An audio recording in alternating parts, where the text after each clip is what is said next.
Hello, newsies. Welcome to another episode of Get the Flick Out of Here. I'm Alex. This is Kate. We were supposed to do this last week, but Kate got sick, so we're doing it now. Get over it. It's fine. We are doing a Christmas movie on January 8th. It's fine. I feel like this at least also falls more into general rom-com than It does. Honestly, proper Christmas music. this is part of the complaints that we have gotten that I have read. This isn't actually a Christmas movie. You're just masquerading it as a Christmas movie because it works better that way, because people are more inclined to accept crap at Christmas time than they are other times of the year. But if they had set this at any other time of the year, it also would have worked. They just would have had to change a few things around. But it really isn't Christmassy. It's Neither just is Die Hard, but that's been a lifelong debate. You know what I mean? yeah. No, Like, well, I feel like it is a lifelong debate. But also that movie is also not a Christmas movie because that could have been set anywhere. But he had to go to the Christmas party. No, he didn't. Could have been literally anything else, any other reason. It could have been the guy who Nakatomi, the guy who runs the tower, the guy whose business yes, it is. It could have been his 70th birthday party. They could have set it in June. Nothing else would have changed about that movie. it's true. It's set during Christmas, so if you want to say if something is set during Christmas, it is therefore a Christmas movie. Fine. I'm not going to argue with you about it, but I think we should all be able to agree that the only thing that makes it a Christmas movie is because it's set at Christmas. And I That would is say also Love Actually is actually not a Christmas movie, but it is technically. it is one that has had a bit of a resurgence, as you pointed out, of people that are watching it through a modern lens. Mm-hmm. And part of the reason we wanted to do it is because those conversations have pointed out how there's some very problematic things in this. But I will say, Alex, as a woman, I'm going to pull out the as a woman card, okay? Yeah. Sometimes you can acknowledge how problematic something is, but still think it's adorable. And this is one of those things. Am I a complete hypocrite for it? Sure. Yes. Am I a Yes. feminist? Yes. Do I also want the guy Yes. to pick up the check? Yeah. If he can, that's great. You know what I mean? You're still taking the bullet. I put up with enough in this life, okay?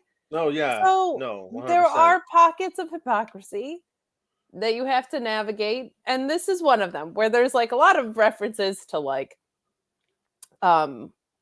women's weight in this, and there's kind of there's a some lot of that. there's a lot of that. There's a lot of women not really being in charge of themselves or their own fate in this, but like also it's adorable and I loved it. It is unfortunate. This is the thing. I was watching it again for the first time in years, and like, God damn, I hate how charming this dumb movie is. It is incredibly charming, and I don't know if that's us because we are us meaning Americans, and that anything done with a plummy British accent is like Adorable. at least 25% more charming. Oh, easily. And so we excuse it for that reason, but like I will say this: there's no way this movie gets written like this and made today. Correct. Like just the workplace romance issues alone make this no, it's just not. This is not a way we think of things that way anymore. Was in November of last year, I suppose. It was the 20th anniversary of the release of this film. So it's still technically the 20th anniversary here, only in January, because it was still in the theaters at this time 20 years ago, because it made a butt ton of money. It made $245 million on a budget of 40. Wow. Well done to them for that. Well played, check-in mate. You knew exactly what you were doing. Also, yeah, I wasn't planning on having my eyes explode at the lash places or getting COVID. So right. behind here. But Yeah, this was going to be like a turn of the year, it cute little was. feel good, warm thing. And now it's Yeah. like a Mhm. just a January 8th Christmas sort of Yeah. watch. Yeah, kind of. Deal with It is. it, okay? Yeah, everyone deal with it. The thing of it is that I 20 years ago I saw this movie twice in the theaters You want to tell the with people why? with two different girls. Um, I was like, yeah, yeah. And the thing of it is, because the movie was in theaters for such a long time, um, the first time it worked like a charm. 5 weeks later, that was done. That was over and done with. And I met a different girl, and I was like, it worked so well the last time. That time it didn't work though. So,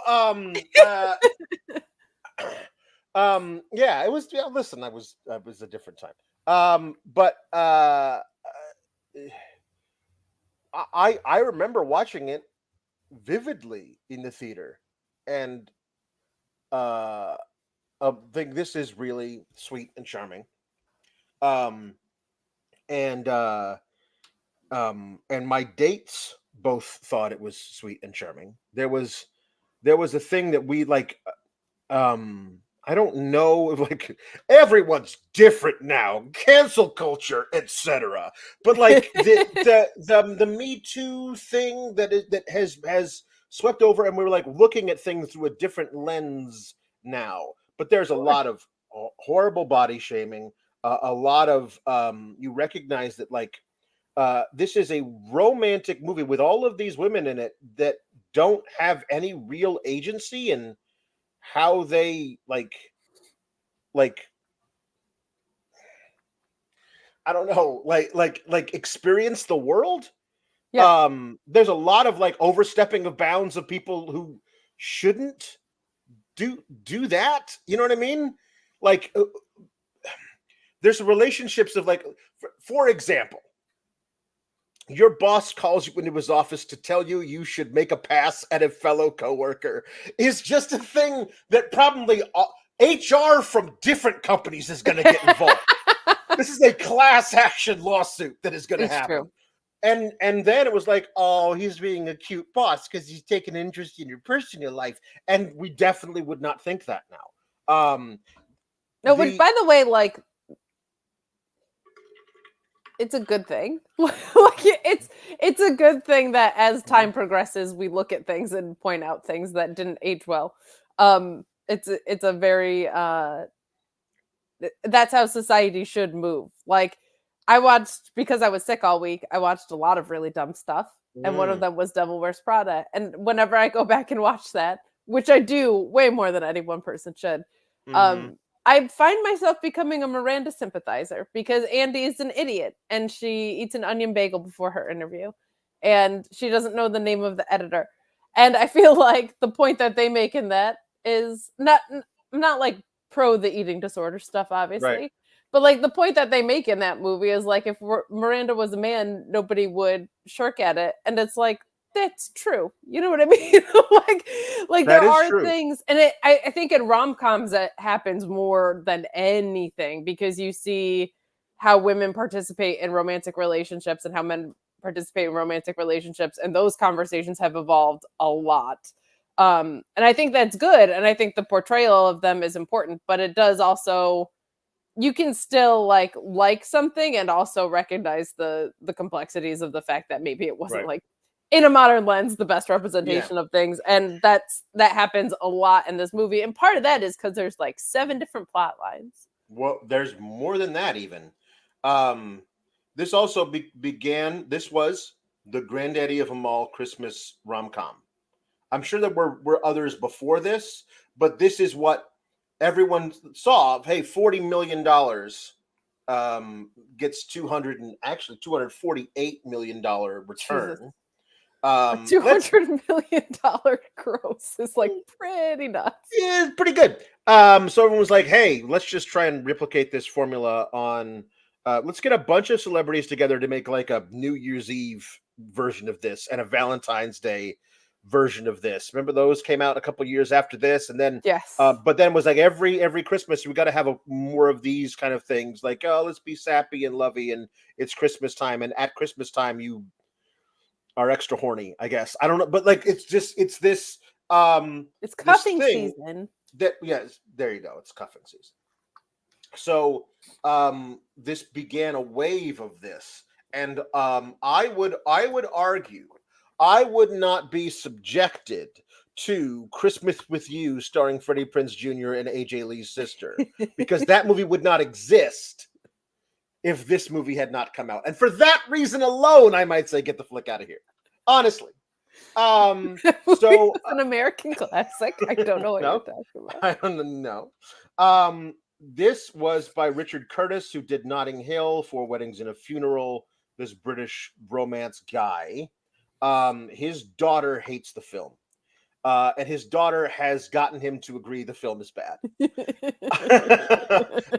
Like that is the fun thing about this. Excellent. They've done like interviews together where she's like, Dad, in this plot line, blah blah blah blah blah, and he's like, oh yeah, you're right.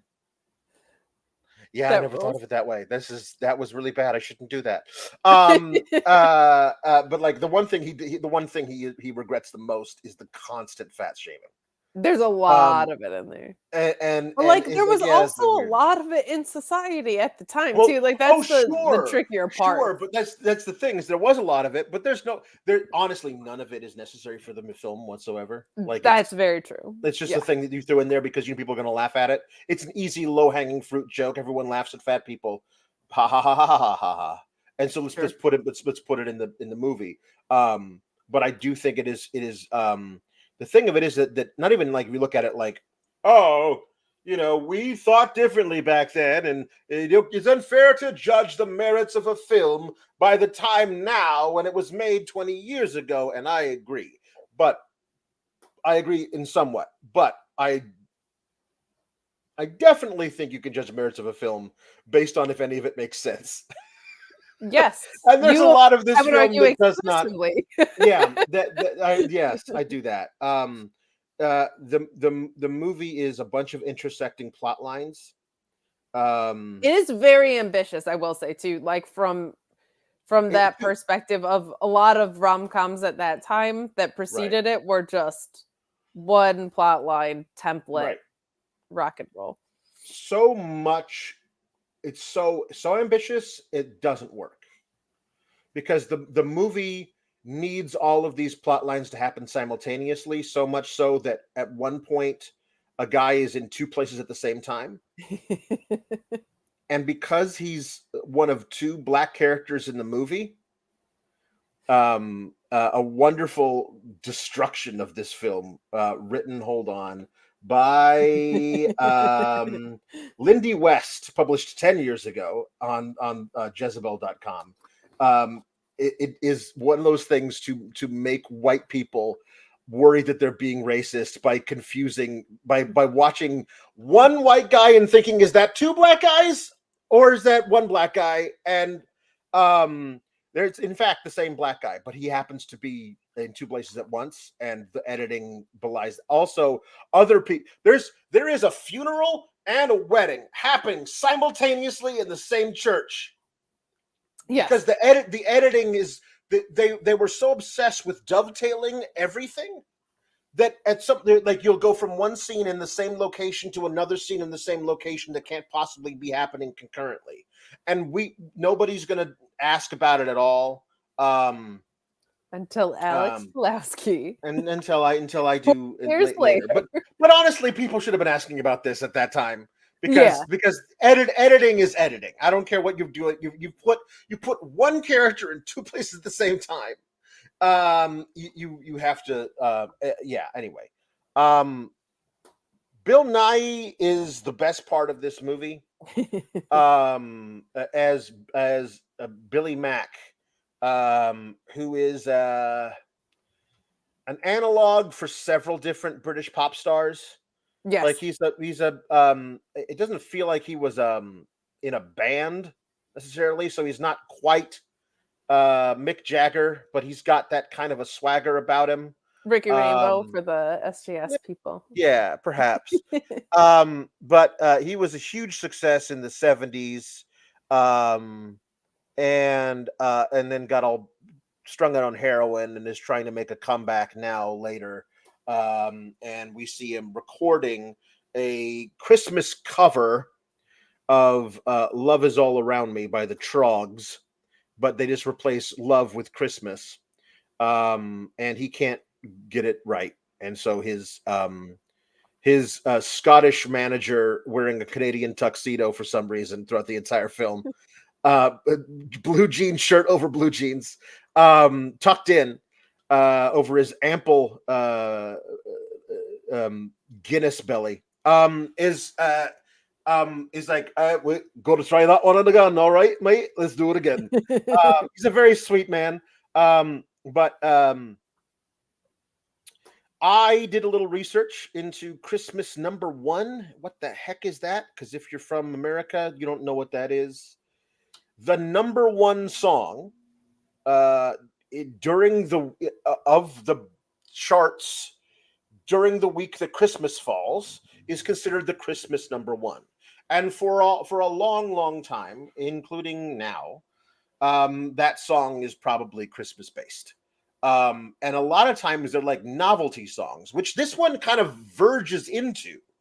A cover of Love Is All Around Me by the Trogs, like from 1960 something, but you just replace love with Christmas.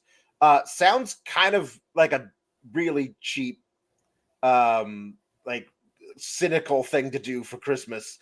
And yet I looked at a list of all of them, and some guy had a whole bunch of these really terrible just recently, up at like 2022 through like 2018, like 5-6 years in a row. This guy was just releasing terrible Christmas pun songs, and they would be the number one Christmas song of the year in Britain. This past year, 2023 Christmas, they re-released Last Christmas by Wham, and that was the Christmas song of the year. So they're trying to, and because everyone buys the Christmas single, it becomes the highest selling single of the entire year. And so this is the what British pop is still to this day, and why that was an interesting. So what was interesting about this is so much has changed in music from the time that this was made to now, but this is actually still pretty dead on. There's a lot of reasons. This is some just music industry nerdom that y'all have to deal with. Like Cher came out with a Christmas album. The reason that Christmas albums get made so frequently by pop stars is one, they sell incredibly well. Two, if you have a 3-album deal and you did 2 albums and the deal is falling apart, or a 6-album deal, people will do a Christmas record and or release a best hits just for that reason, so that they don't have to do anything that actually requires any work or creativity. And 3, Christmas music and stuff that's made for kids is something that actually still sells, like albums for children and Christmas music, because people will still buy them largely because of the demographic who is based out of, and they will also get into every playlist on Spotify of like Christmas classics, this, that, and the other. So if you see pop stars coming out with stuff around Christmas, I'm sorry to be disingenuous about it, it's usually a money grab or an I'm trying to complete and finish my deal and get the hell off of this label grab. But this was funny in that I feel like so much has changed in music since this got made. But I was like, man, this Christmas stuff is like, that is an evergreen music industry thing. Yeah. And honestly, not the worst of the covers out there. This little Christmas is all around us. Yeah. So that's who we meet first. And then we do this thing of the wedding of Peter and Juliet, which is also attended by other people that we know in the film. Yes. Peter and Juliet, with Mark, is the best man, this love triangle, which is honestly one of the most problematic things in the entire film. Even and should have been evident to us 20 years ago, honestly. But because this movie, and this is something I've read, I read a lot of, because the reason we're choosing this is because you had never seen it, and I had seen it Correct. Yes. twice in the theaters, several times since then, and it always considered it a fairly charming movie. But I think the most recent time I saw it was like, I don't know, 7, 8 years ago. So, but I saw all over my timeline was just this rampant hate for this movie. And I was like, I always considered it kind of, and I would read some stuff like, well, okay, that rings true. I can see how you would have a problem with that. Okay, that I agree with. And I was like, I wanted to see if you would love it or hate it. So, which is why we discussed it. So I read through a lot of like like from like in the guise of comedy, this really great takedown of the movie that I referenced earlier, but also like point by point, really rational critiques of what this is saying about society and feminism or whatever. But something that somebody pointed out was there are a lot of. Can you still hear me? Yes. Okay. No, I got you. I'm just looking at my both, own notes. both of us are frozen on my screen, so Okay. I did not know if I was No, I still got you. broadcasting. You're here. Because it also just the clock on the corner of my thing also is frozen at 21:54. So Scariest StreamYard moment ever. this is interesting. But that because of this Mark character, that there are a lot of young men who decide to do um elaborate gestures of romance and think that entitles them to a woman, and how problematic that can be for women everywhere who would just like to be able to say no and be done with it, Yeah. and can't because this movie is it has created a generation of guys who are like, see, if I just stalk this woman, even if she's married to my best friend, maybe there's a chance she'll kiss me. And that's probably a bad thing to think. So yeah, I'm going to, this is unnerving to me. So I'm going to reload my screen and see if that does anything, because right now I can't. Yeah. Oh, actually, this is cool because my cursor does not do anything. So I'm going to. I can't do anything. My cursor is blank. That's awesome. So I'm gonna try and see if I can't just set a different. Here we go. Oh, hey, I'm here. What? Hey. The page is asking you to confirm you want to leave. I don't want to leave. Stay on the page. No, we want you to stay. Okay, Alex we're made here. romantic gestures that Wonderful. you said. Yay! I'm good. Okay. So anyway, here's the thing. A little personal thing of mine. I spent spring semester studying abroad in London in 2001. And while we were there studying theater, we saw a play every night except Monday for like 8 weeks in a row. Like this was part of our tuition that we spent toward this thing, went to these tickets that we got, and one of the plays that we saw was this brilliant work examining modern psychiatry called Blue Orange. And there were two. There was the head psychiatrist at this institution, and there was a younger psychiatrist, and there was this patient, and they were played by the actors who played Peter, Mark, and Billy Mack. And so, not 2 years later, I saw them in this big movie that made all this money. I was like, "This is so cool! Maybe they're going to be stars." And guess what? Chiwetel Ejiofor went on in 12 Years a Slave, got all this amazing praise. I don't think he won the Oscar for it, but he probably should have. Andrew Lincoln, like, was the lead in Walking Dead, which ran for 15 seasons. Bill Nye's in everything. Yeah.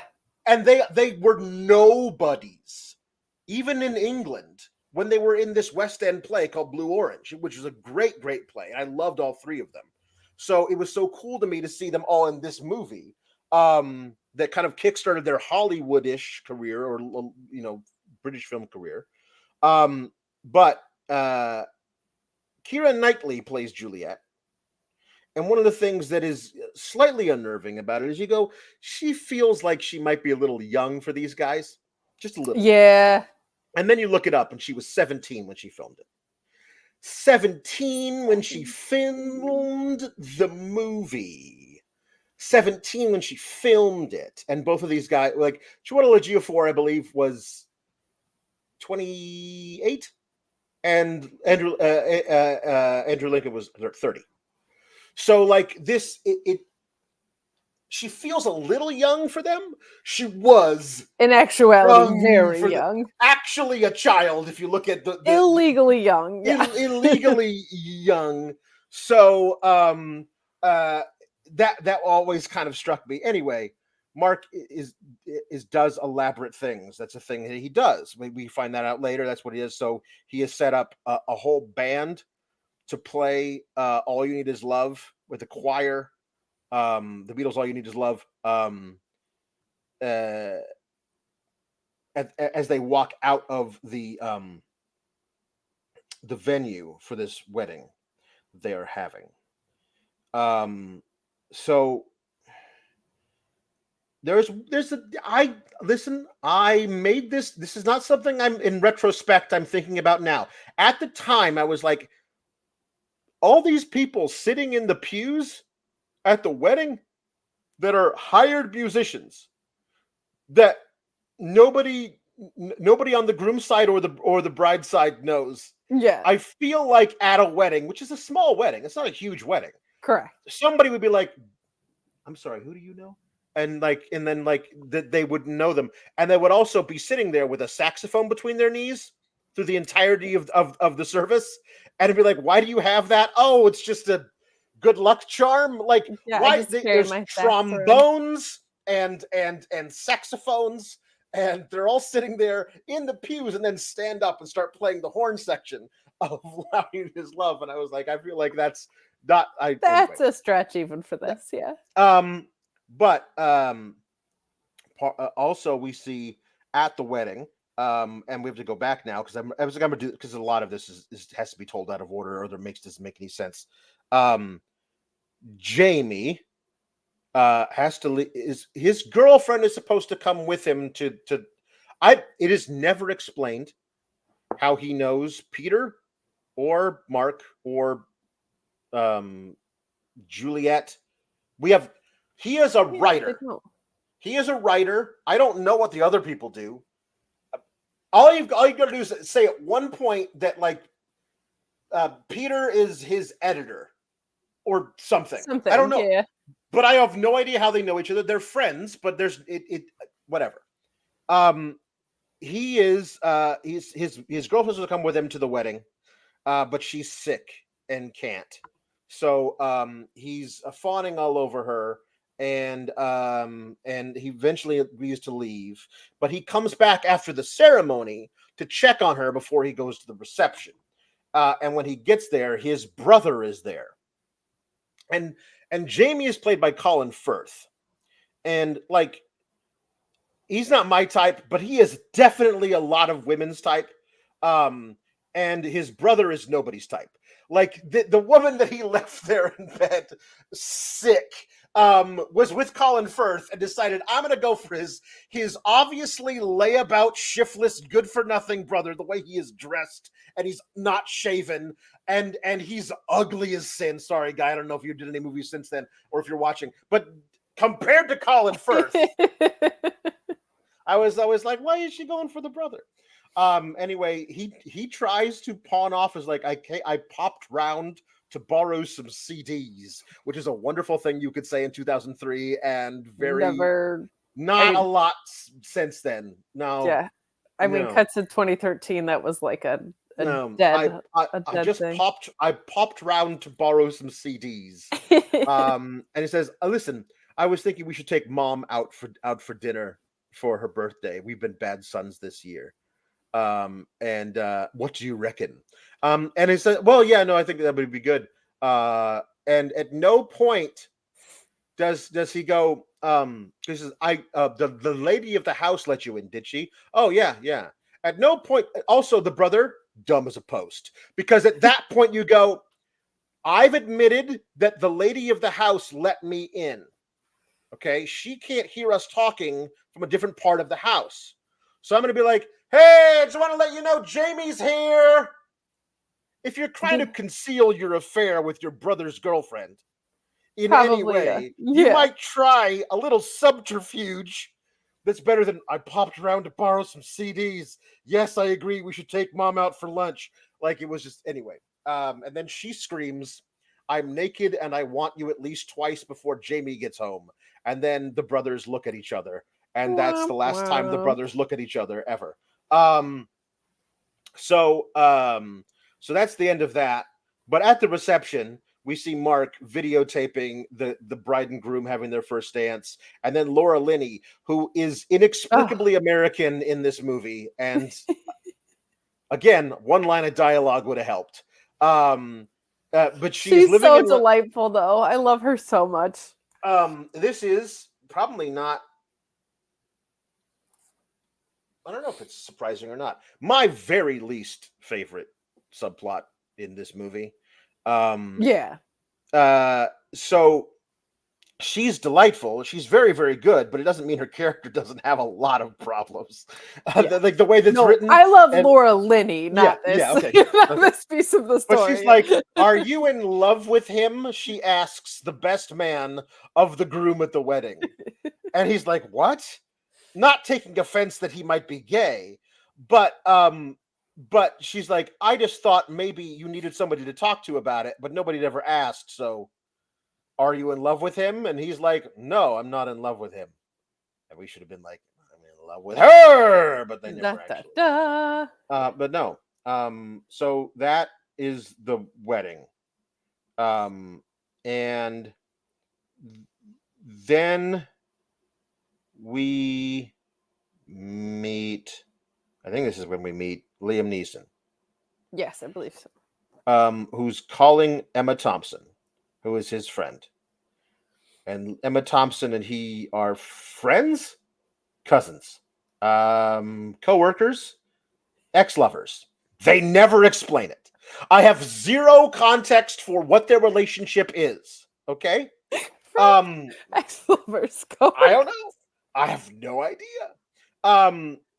Liam Neeson never goes to work. He is an architect, I believe, is what they establish through no dialogue. He's sitting sitting at a drafting table in his house working later. I'm assuming that's not a hobby, that's work. But he calls Emma Thompson and she says, hello, Karen. It's sorry to call again. I literally don't have anyone else to talk to. And she goes, oh yeah, right. Terrible time now. Can I call you back? Doesn't mean I'm not frightfully sorry your wife just died in the most clunky bit of exposition in the history of film. And she's like, no, right. Bugger off. Talk to you later. And so later we see her come over and he's again, this is the exposition could be delivered a little better. That he is, in fact, his wife died and her son, not his son, he's the stepdad, and she married his wife who's now dead recently, like not a long time ago, within the last year, and it feels like she had a very, very sudden bout of a horrible disease that killed her within like a month. It's not a fast thing because she laid out, this is what I want to do at my funeral. And she wouldn't have done that if she didn't know she was imminently going to die. So this is what all the stuff I have to piece together in my brain because I'm sick and I can't watch a movie without doing this.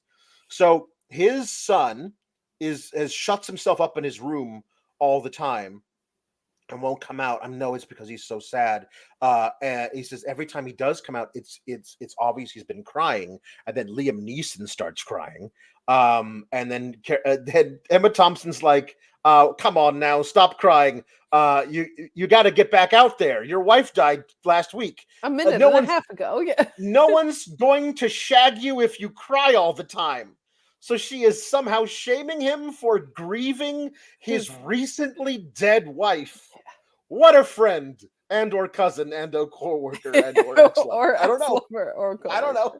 Hopefully not ex-lover and cousin.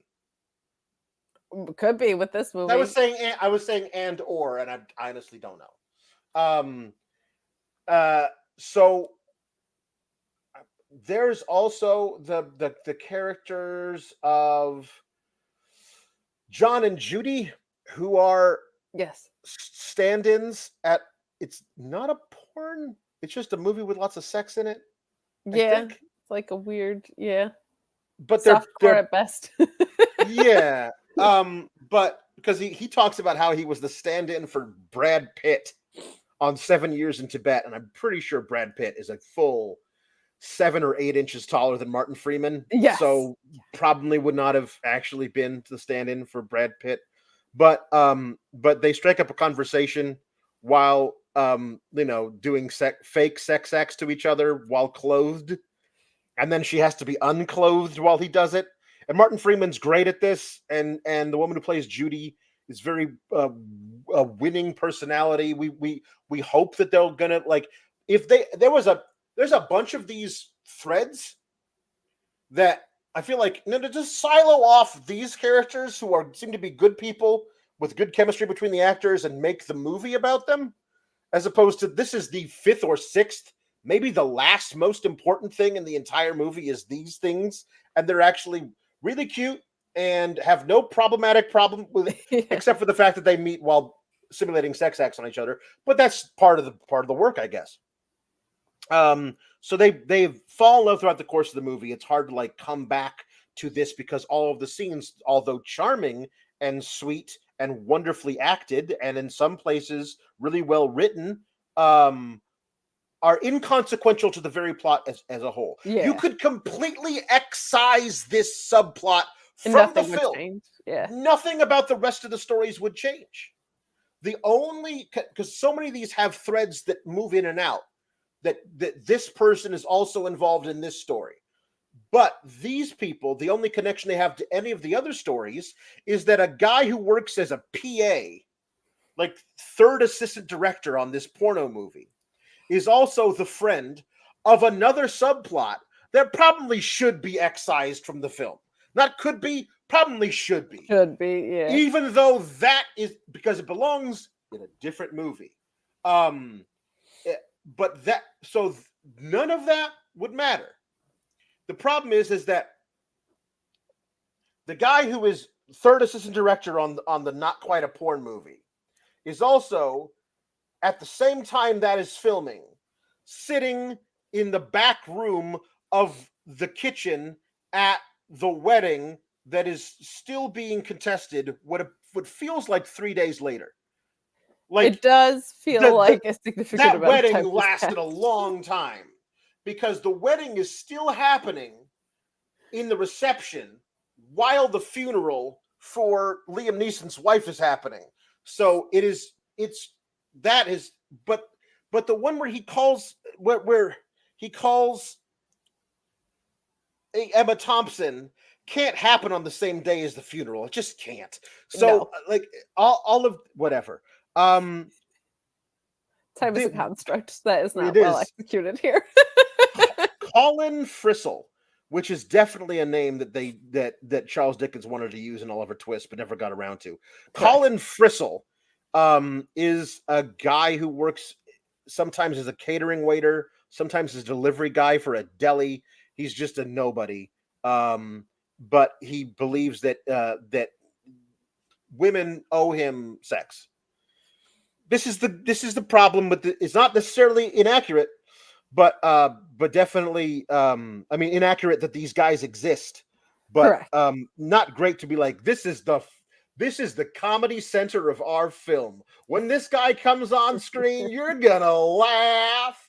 It's probably not the best thing to do with this guy, but he talking to his friend Tony, who, like, maybe Tony, if since he's a third assistant director on pornography films, could introduce his mate Colin to some girls who might be up for it.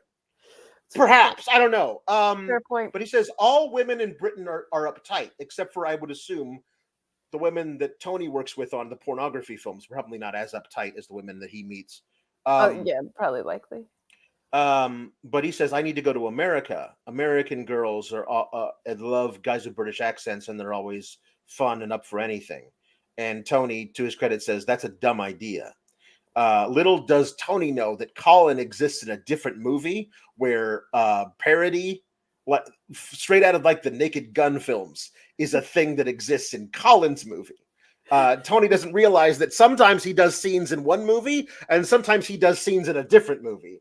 So yeah, I swear to God, they edit Tony from being the third assistant director to talking to Colin in a different location and back to the same location at the same scene, being the third assistant director. And it's very, he's in different clothes. It's very confusing.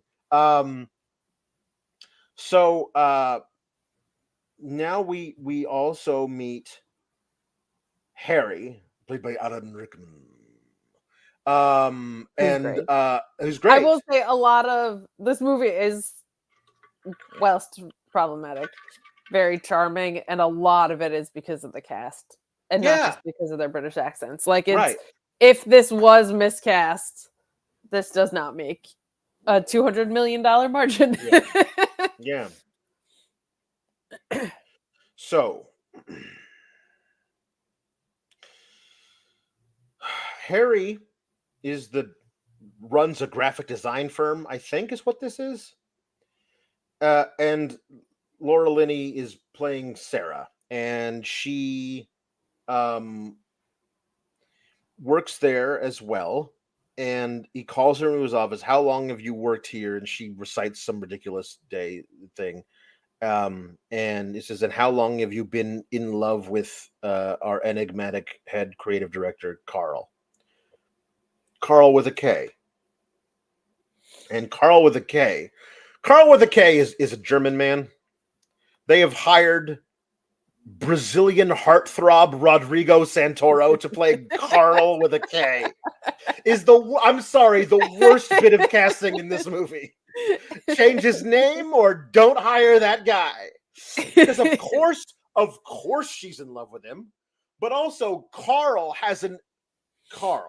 Rodrigo Santoro Carl has a constant stream of 9s and 10s in and out of his bedroom throughout London.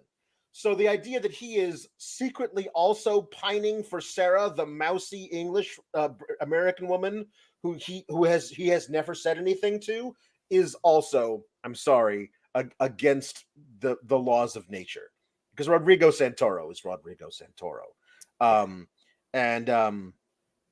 Anyway, her boss tells him she should go for it and ask him out or something.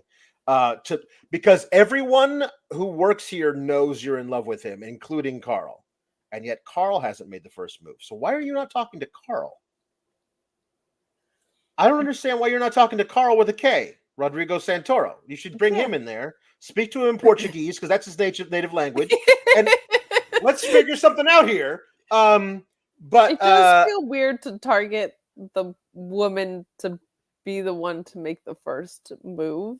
And the more obvious thing of, hey, you should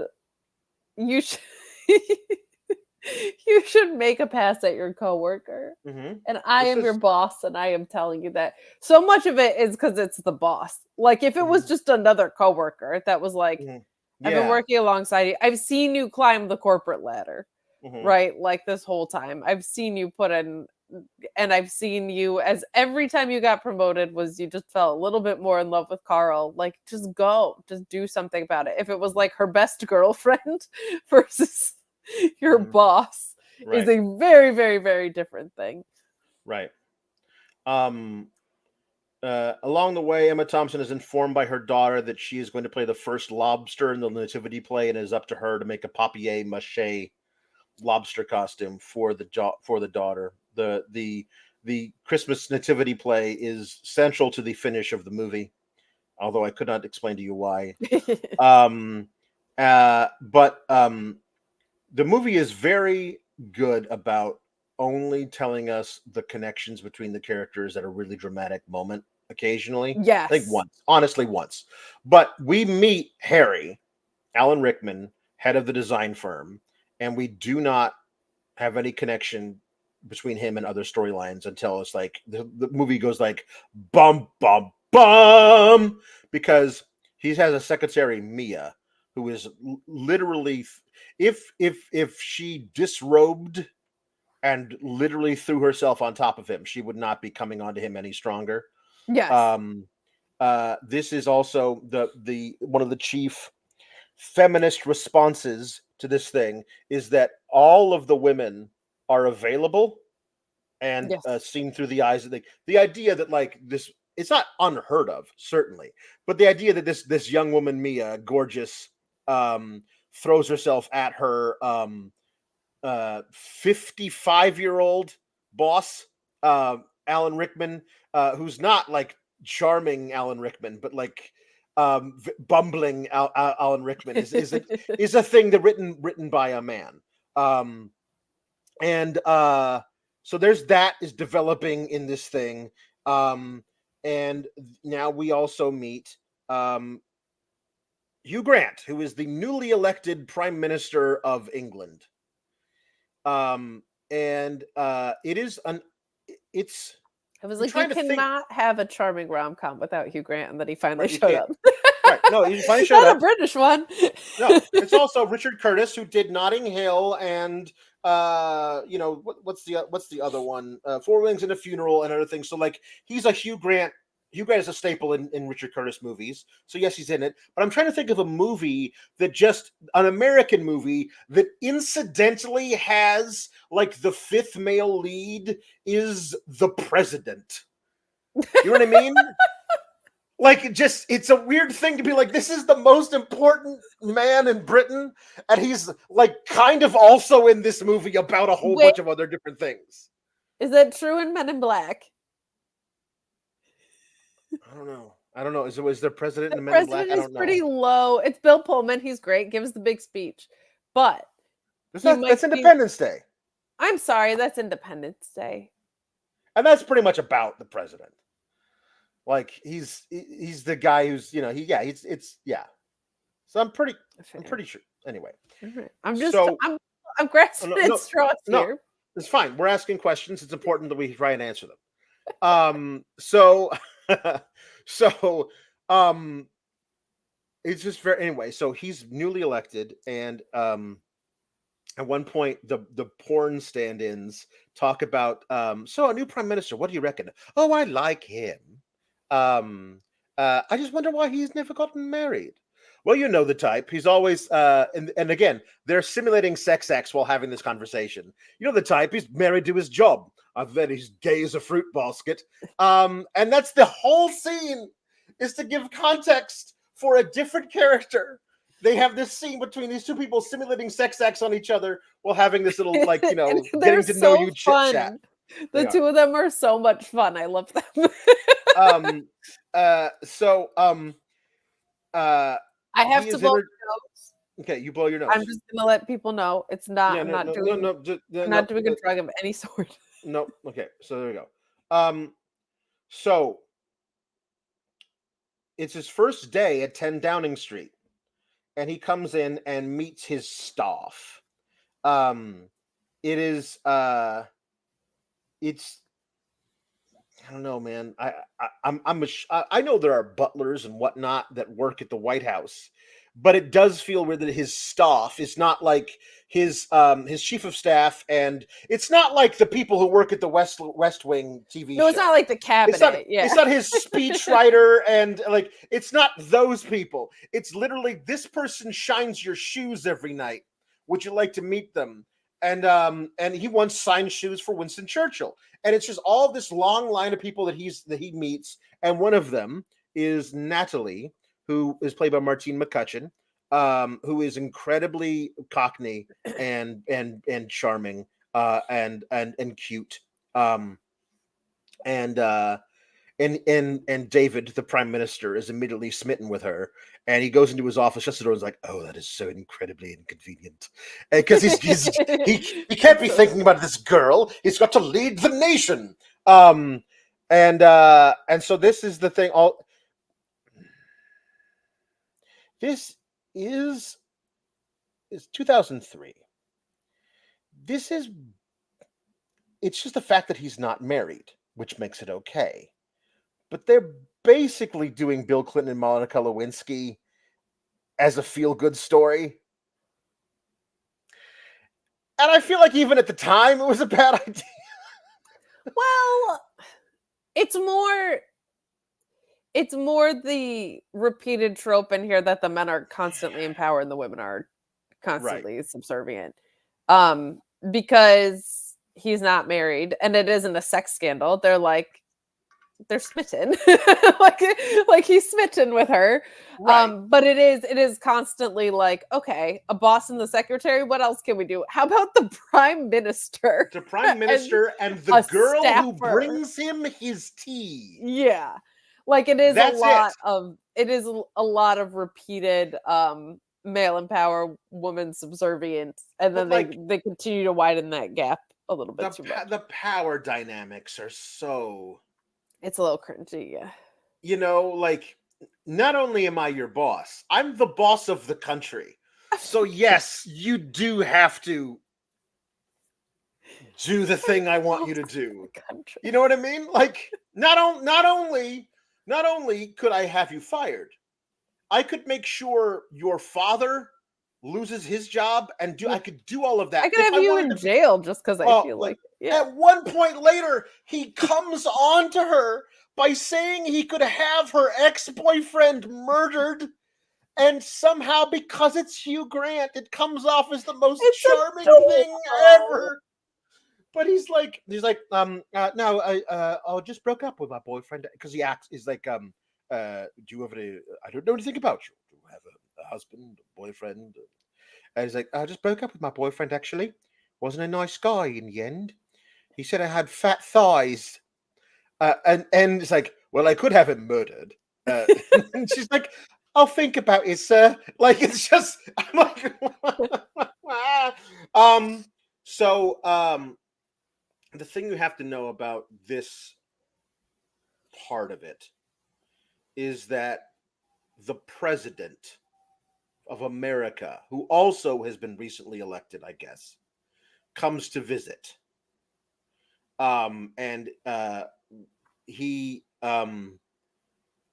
immediately hits on Natalie, and says some really demeaning things about her to the president, who laughs it off. And then he pops out of a private meeting in his quarters to go and get something to bring it back to show him. And when he comes back, Natalie has brought them tea, and the president is coming on to Natalie. And rather than tell off the president in private or go to Natalie and be like, are you okay? I saw what happened. I just want to make sure you're doing all right. We're not going to let that kind of thing stand or whatever.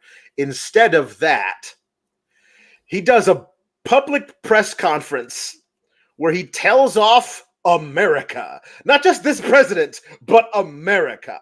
And listen, that was an incredibly cathartic thing for a British audience to see in 2003, because Tony Blair had been sunned by George W. Bush ever since 9/11, and the British public hated him for it, never forgave him for it. That he gave up all of his principles because America told him, you're getting involved in this thing too. And he's like, well, quite right. Hello, yes, I shall. And they hated him for it. So him giving this speech where he tells like this whole thing about how proud Britain is, and we're not going to take this from a bully, because bullies only respond to strength. I'm prepared to be much stronger. And everyone, like, the music swells and everyone's cheering, and like everyone listening to this on the radio, other people in other storylines cheer in their own living room and like, hooray, we won the war against Germany. Like, it's this crazy thing. It's the greatest thing a prime minister has ever done. And that is that. And instead of all of that, instead of him just being like, hey, Natalie, I just wanted to check and make sure you're okay, he goes, I shall declare war on the United States. It is such a weird, misplaced thing to do, but it's very funny. Especially when, like, he not much better from his aspect. Like, No.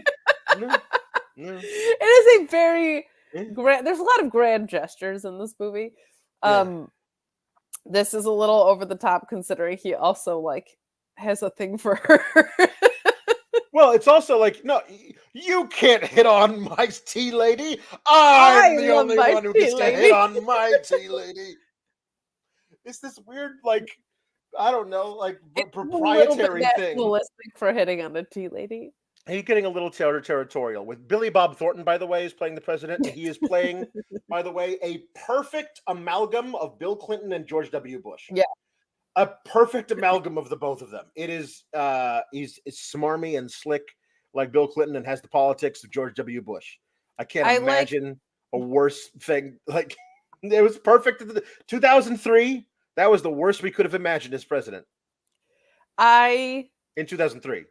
The only thing I like remember about Billy Bob Thornton is the weird Angelina Jolie stuff. Like, I don't remember seeing him in a movie. So seeing him and being like, oh, he's really good was a very kind of, keep in mind too, I'm like 100 Degree Fever at this point watching the movie. This broke my brain to realize like Billy Bob Thornton is like a good actor, not someone that just like exchanged files of blood with Angelina Jolie, I think. He's a great actor. He just doesn't do a lot of great movies, and hasn't recently in a long time. But in 2003, he was definitely still riding high. So it was a cool little coup that they got him for this. But later, like in the next scenes, we ever see him? This one goes out to a badass prime minister. Thank you, sir, or whatever. And they play Punk is dead. That's all I could think was Punk is dead if you're playing songs like the for DJ the prime is minister. the DJ. What is that song? It's very famous that they play it in this particular. It's the Pointer Sisters or somebody. I'm so excited. Is that what it is? Something like that. It's I don't remember what it was. I mean, I don't know. It might have been. I'm so excited. What's it? It might have been, but he's dancing. The heat is on. No, it's not it. He's dancing. It's playing on a tiny little radio in his bedroom, right? And then he starts dancing in his bedroom, and he dances throughout the entire house. There's no way he could still hear the radio from where he is, and he's still dancing to it.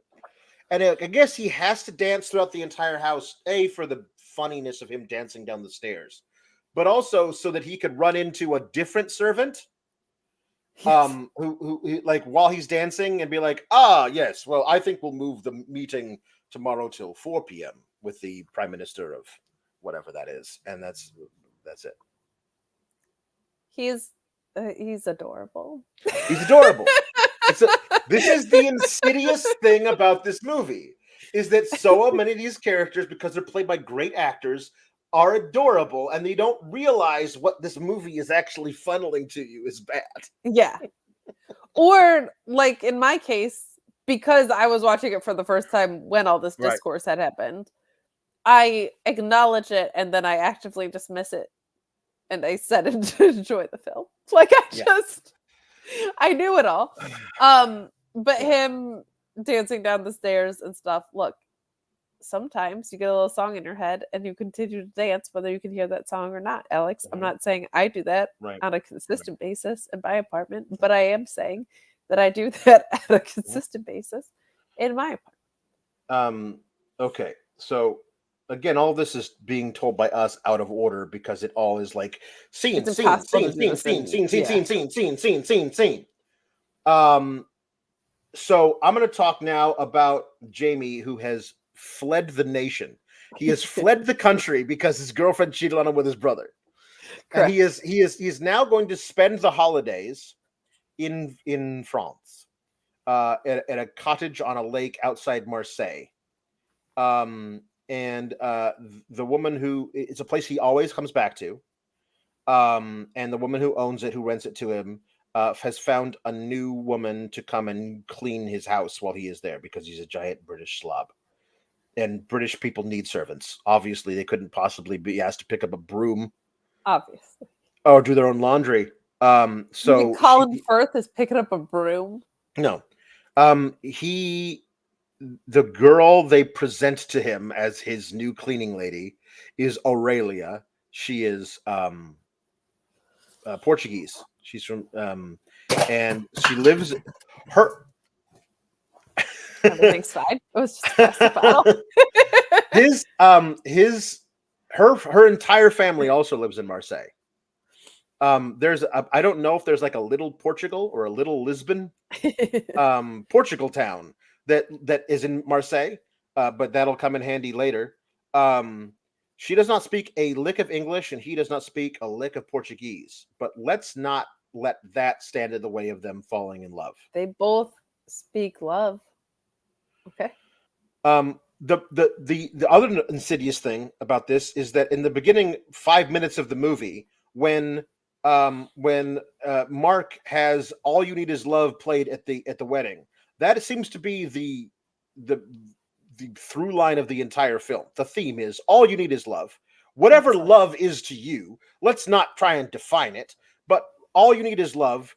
And if you think that love is, I fled the nation because my girlfriend slept with my brother, and I live in a cottage in France now, and my cleaning lady is Portuguese, and one time I was dumb enough to bring my entire manuscript that I wrote on a typewriter because I am a man in 2003, 40-ish, and have not learned how to use a computer. I typed the whole thing out, so there is one copy of this book that I am writing. One copy, and I have left all of the pages uncovered by a lake, and then a gust of wind blows them into the lake, ruining my entire novel. When my cleaning lady takes it upon herself to disrobe down to her bra and panties and jump into the lake, I am now in love with her. And she is in love with me because I'm Colin Firth. And that is love. And all you need is that to make this movie work. Because I'm Colin Firth is fair.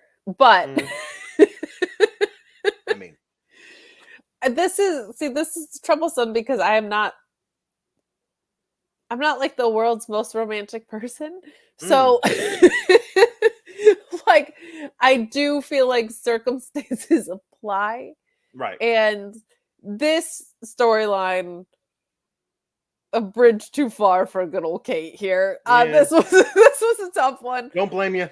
I had to look up again when this movie was made because of the typewriter thing, and I was like, you're an idiot. Like, it just I was like, maybe she fell for your brother because you're stupid. Like, if it's a stack of papers this high and no backup. And no backup. Any sort of computer. But the thing is, there's no reason why you have all of those. That's your entire book.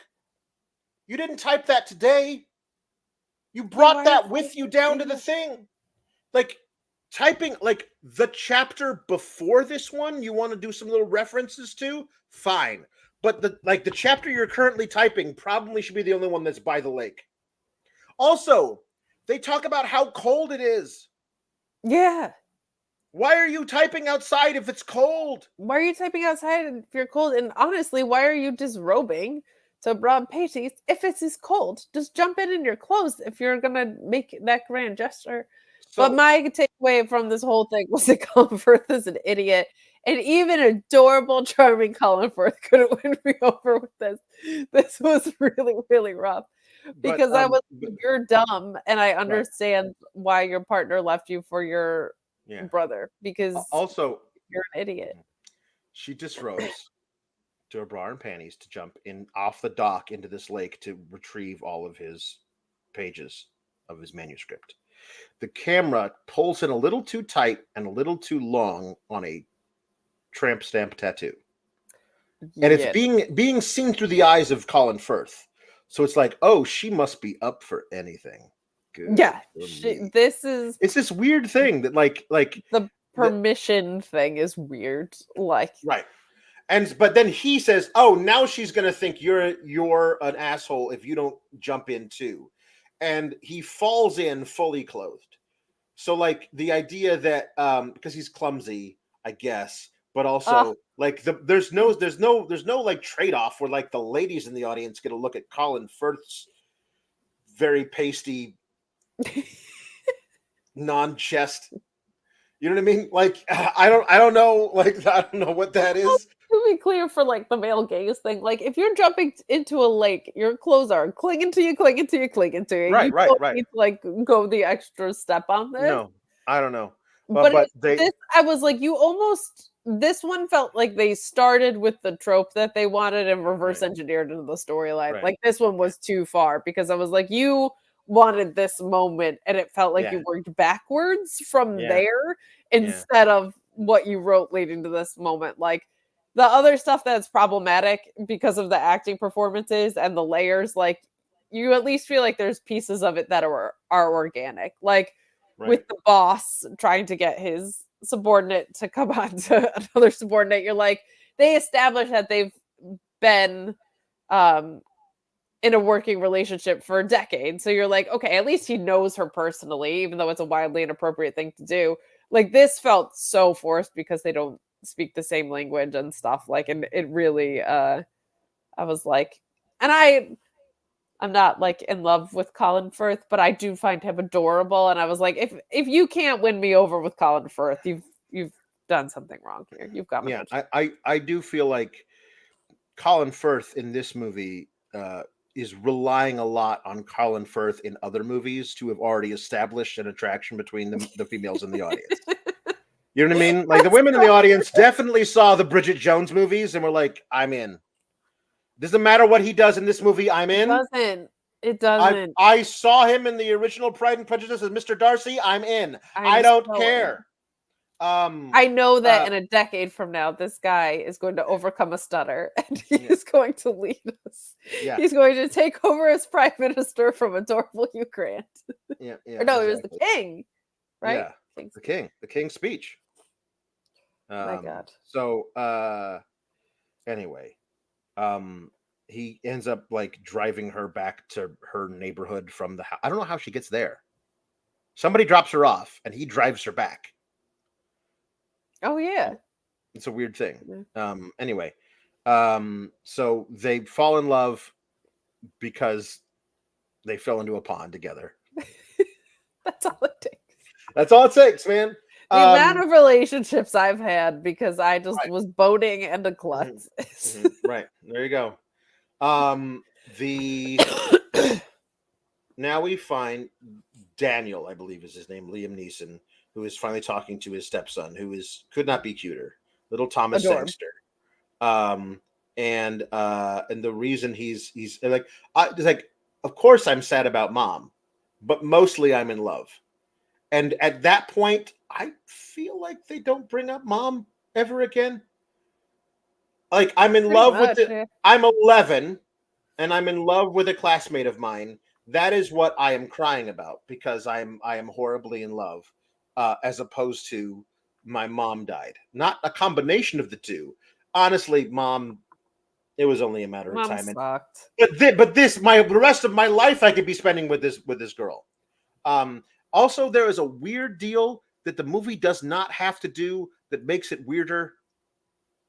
The girl he's in love with is named Joanna, which was also his mom's name, which just makes it, to me, unnecessarily weird. Like if that's If it's a real life thing, fine. But like you decided we're going to make that a thing. We're going to mention it once and never bring it up again. That is a psychological thing. Like he's part of the reason why this 11-year-old doesn't really know what love is. Let's be honest. Is in love with this girl is because he's conflating him missing his mom with wanting something else to like fill the void. And it's also, but we're just going to put it in there and dismiss it and move on with it. I think it's supposed to read as like, oh, right, like it's supposed to, but as like a timeless thing. But it's like if you hadn't established that the mom had died so recently, like it would be a lot cuter if it was like, yeah, I lost my mom when I was 5, and now he's 11, and this girl happens to have the same name. But it was like, it reads real weird when it's like her funeral was just the other day of this wedding that still might be going on for all I know. There's the funeral though. Is like this next bit is I talked long and hard with my little dear Joanna about when she first brought it up to me. I said, over my dead body, and she said, no, Daniel, over mine. So now we're going to say goodbye to our beautiful darling Joanna in the words of the Bay City Rollers. And then they play Bye Bye Baby and Bye Bye Baby is playing the actual chorus as they walk out as pallbearers. Bye bye, bye bye. It's just not like a metaphorical thing of like a figurative bye bye. We won't see you again, but literally we're waving goodbye to your chorus as well. Goodbye. But so he's decided he's gonna help his stepson get the girl, but she's also leaving at the end of the semester, and he's like, it's a perfect time to do a big gesture and tell her that you love her, because you'll regret it for the rest of your life if you don't. But she never doesn't know who I am. Oh, let's watch Titanic together. You know, as a 45-year-old and his 11-year-old stepson would definitely do. Let's watch Titanic together and reenact the part where they sit on the bow of the ship and do the thing. And then he's like, oh, I know, there's a big Christmas pageant thing. I'm going to play in the band. I'm going to learn how to play an instrument really, really well in about 6 days. And I'll play in the band, and then she'll have to fall in love with me. And Liam Neeson says, I think that's a great idea because Liam Neeson is a bad father. He's a bad father. And that's how that goes. I'm not going to go into much more detail than that, but that's about it. Yeah, that's pretty much it's pretty much all you need to know. Thomas Sangster. Justice for band geeks, I will say that. Thomas Sangster, is really good as a cute little kid. He's adorable. He's, adorable little toe-headed kid. It's great. And Liam Neeson is working as it's a sweet little storyline that nothing really happens in. There's this one weird part where he's like, one day I'm gonna meet Claudia Schiffer, I think, and we're gonna kick you out of the house. It's like you're gonna kick me out of the house? Oh no, we're going to want to have sex in every room in the house, including yours. To his 11-year-old son, who just lost his mom like 2 weeks ago. Yeah. It's real weird. I'm telling you, I'm going to meet, this is a fantasy of mine, I'm going to meet the supermodel Claudia Schiffer. And when I do, we're going to have a lot of sex in your bedroom, thereby dishonoring the memory of your mother forever. And like you're 11, how are you supposed to like? I don't know. Weird. Vulnerable Liam Neeson is weird in general, by the way. Right. He's really good, but it's weird.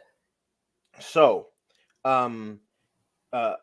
this is where Juliet gets a hold of Mark because they got back 17-year-old child bride Keira Knightley says that the wedding video recorded by the professionals came out all blue and wibbly. I just want to get one shot of myself in a wedding dress isn't bright turquoise. And Mark is like, nah, everything's bad. It's the video that I shot on my own personal camcorder. Yeah, you don't want to look at it. It's bad. And then she just shows up at his door to look at the thing, and he lets her in, and says, I probably wiped it. I don't have it here. I don't even know where it is. Is it this one that says Juliet and Peter's wedding?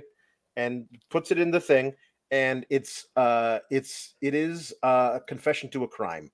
That is what this if you found this video in the belongings of a serial killer, this is exhibit A through Z, and he's put away for the rest of his life, because it's just lingering slow motion close-ups of her mouth. It's real creepy.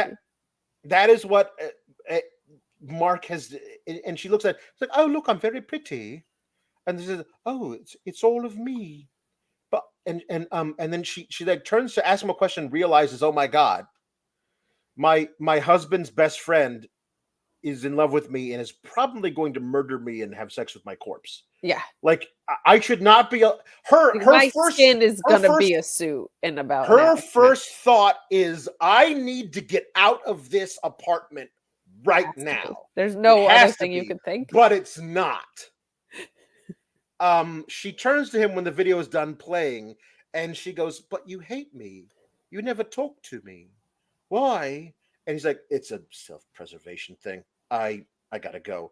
And he just walks outside, and it's super cold, and he's wearing just a jumper, and that's it. And he does this weird thing where he like decides whether or not to go back in and talk to her like 8 times, and then he walks away and takes a long walk by himself on a bridge, and probably jumps off of it, but he doesn't actually. And so that's that storyline.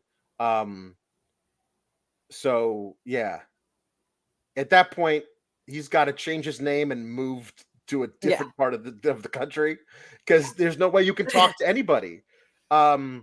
This is a rough one if you're this guy. And like, there's and no honestly, like, this. Keira Knightley never brings that up to her husband. Like, she Not went that there, we she see, found, no, but she should have run from that house, and she should have called Scotland Yard. Like, like, you know what I mean? Like, can we figure out what are we doing? It is, yeah, that, wow. So that's where that ends. I'm trying to like fight everything standing where it is.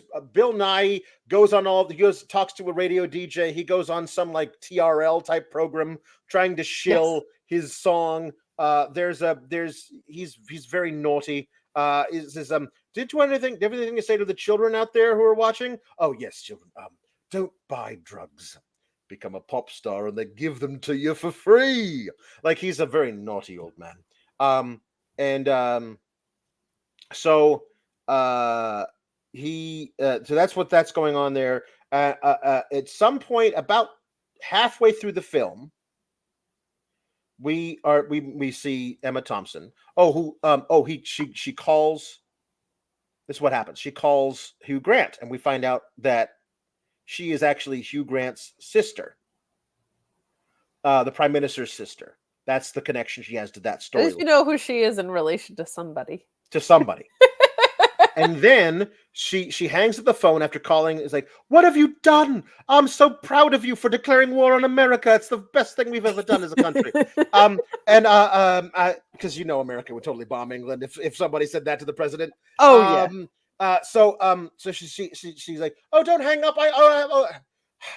One thing about being the Prime Minister's sister, they don't tell you blah blah blah blah blah blah. And then she turns to her husband, who is Alan Rickman. Hey. I'm watching the movie for the first time, going like, "Oh, damn!" Because there's no indication whatsoever of them being of. We know Harry's married, probably. Like, I think she references his wife.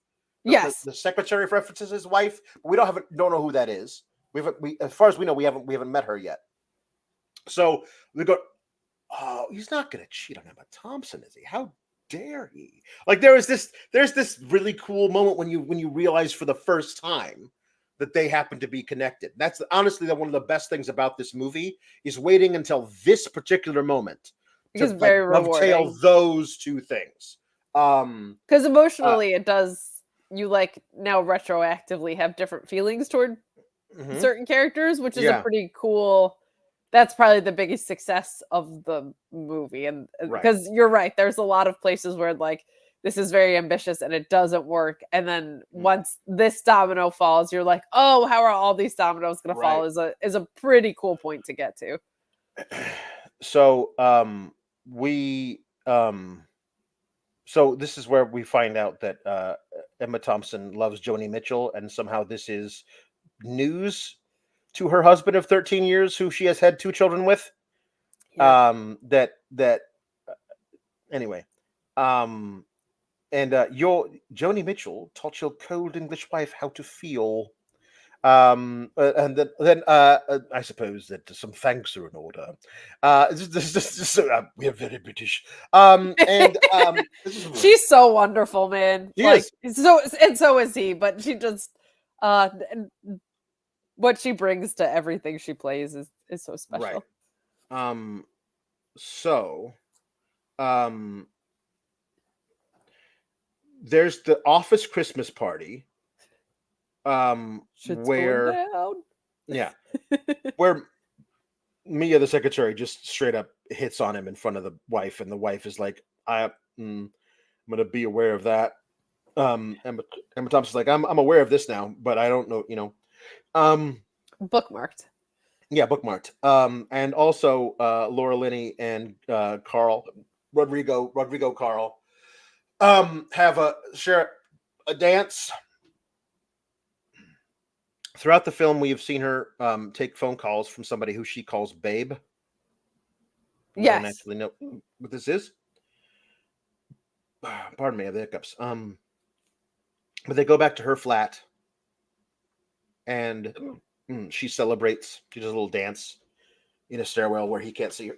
He see her, and they go up to her little loft bedroom and are beginning to make love when the phone rings. And she, excuse me, she says she realized that this is her brother who is mentally ill and in an institution somewhere, who calls her um, pretty frequently. And their parents are both dead, and so she's the only thing he's got left. And this is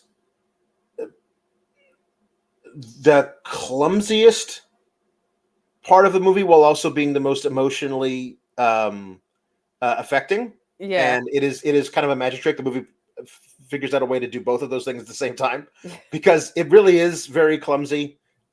This whole thing of like, so she has been in love with Carl for years. Carl apparently has been harboring a crush on her for years. And they're about to make love, um, and she has to go and talk to her brother, who needs her right now, I guess. And it is implied and shown actually in the epilogue of the movie that if she leaves the bedroom now, she'll never be able to have sex with Carl. Because as a woman, you can choose to be a fully sexualized being Correct. in charge of your own romantic interests, or you can have a family. Yeah. You cannot do both, because Emma Thompson is certainly not in charge of her own sexualized being. She has a Nope. family now, and so Laura Linney has a brother who is basically a child, and therefore can never have sex with Carl. There's no indication that they could ever like pick this up. Let's actually, instead of doing this in a rash way after a party when we're both like, let's go out for drinks and then dinner, and then like, and maybe we'll actually get to know each other more than just like at Outside of work, work. Yeah. and then we might start a relationship. the fact that like the sex that must happen now after the office party is the only way we will ever be able to couple. And if we don't couple now, we shall never couple. It'll be a conscious non-coupling. There'll never be never wait a way to couple. And I just feel like that's a very clumsy way of telling this story. And it is affecting much- when she goes and sees the brother, and the brother is in serious bad shape. He's schizophrenic, paranoid, whatever. But it also doesn't feel like the institution is doing a very good job of treating him. I also felt like the brother was going to be British. Like Yeah. it was her half brother or something that she didn't know about until like her parents died, and like that's now she feels like that's why she's living in London, because yeah. he is British and he is getting treatment from the British health system, so she had to find a job in Britain. But he's also American, and so I have zero idea why they're here. But does lean heavy-handed into like the moment's gone, we're never gonna do this, as we find out. Which doesn't work when you've already established how long these persistent crushes have been going on. Yeah. I could see that like if it was like a one night thing and they had just met, the moment's gone, whatever.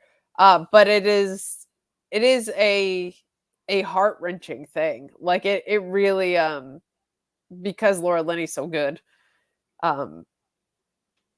It does such a good job of blindsiding you with the fact that like the thing that her boss saw was this office crush, and the thing that's the most emotionally taxing in her life you don't even find out about until this moment is it's a really affecting reveal, as you said. Like there's a lot of emotional weight behind it. Yeah. Also kind of makes Carl look like an asshole of like, hey, you took this phone call. Is there something going on? like she explains to him that her brother is in a mental institution, he's not well, and I have to look after him since our parents died, and he's like, have sex with me now or never. Are we fucking? Because is basically what he says to her is implied. Yeah, it's a little especially for someone who like they established like he's not at like a shortage for sexual encounters. So if this is like something that meant something for him, like you think maybe it's not like he hasn't gotten laid in years. Like that's not the portrayal we get of him. So you would think if it's someone that he's like actually had an emotional connection with, he would set that aside. But yeah. Okay, let's wrap up all of these loose plot lines that we've done. Everything happened. Everything comes to a head basically on Christmas Eve. Jamie goes home to. He says goodbye to her, drops her off someplace, and like, I will miss you, she says I'm in love. She basically says, I'm yours, or whatever. There's a lot of I'm yours said from the women to the men. It's like a possessive thing, and that's weird. But she's like, I'm yours. She says in Portuguese, but he doesn't understand. And she cries when she walks away from him. So he goes back and he like takes in the days before. What's the app where you can learn languages on your phone? In the days before that, you actually in the days before Duolingo, you had to go to an actual place and put big headphones on your head that I know a lot about and listen to Portuguese and try and say it. So he's trying to speak Portuguese, I guess, just in case she cleans his house next Christmas. And so, Hugh Grant says we have to redistribute Natalie, which means she got fired.